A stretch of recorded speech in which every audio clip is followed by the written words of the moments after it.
Hello kids, today it is a crappy day out in Saskatchewan, so I figured what better time than to sit back, relax, have a little Canadian, and talk tuners, specifically Harley Davidson Screaming Eagle tuner. Now, I recently went and got a stage 1 done on the mighty Fatboy. My setup was 300 eliminators, Vance and Hines. I also went budget as far as an air cleaner kit went. I just got the Screaming Eagle K&N high flow filter, which fits easily in your air box, in your stock air box. So save yourself $300-400 if you want to do that.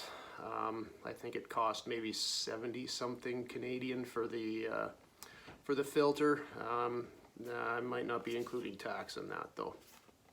So the one thing I wanted to talk about is that if you have a 2021, you can only use this, the Pro Street tuner.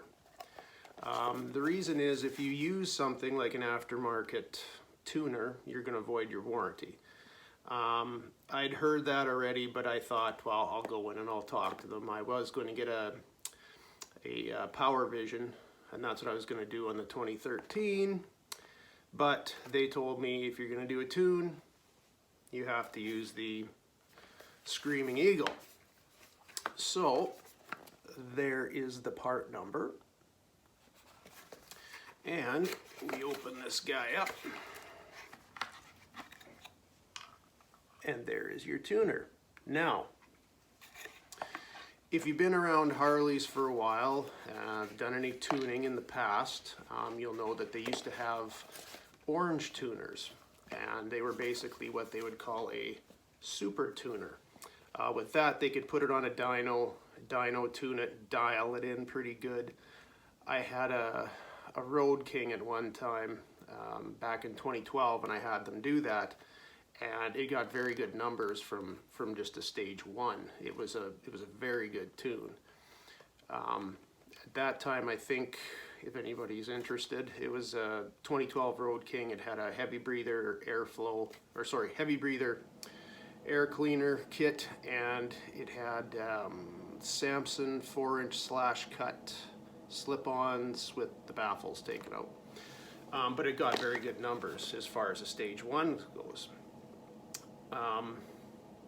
The issue was that I believe it was the EPA sued Harley down in the States several years ago.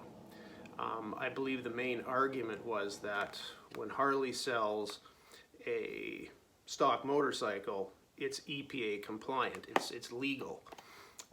But then they turned around and sold a tuner that would make it non-EPA or emissions compliant, therefore making it illegal.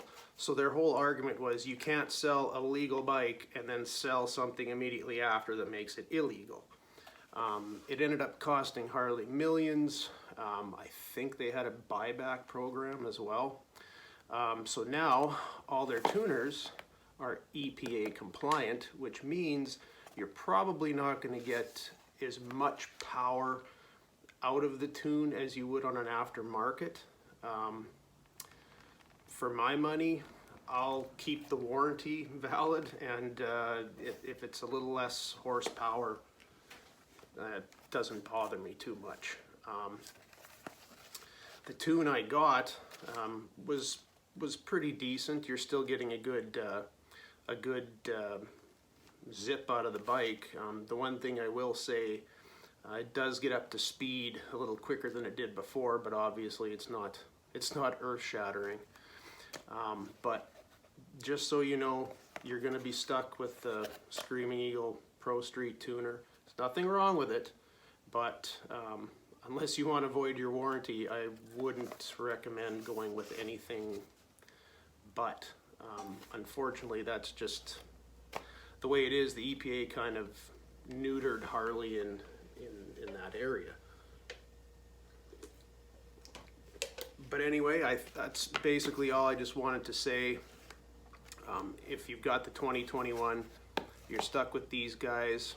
Other than that, if you want to risk your warranty for a little extra horsepower, a little extra torque, you go right ahead. That's up to you, but that's all for now. Hopefully it was a little bit informative. If you didn't know, now you do. See you later.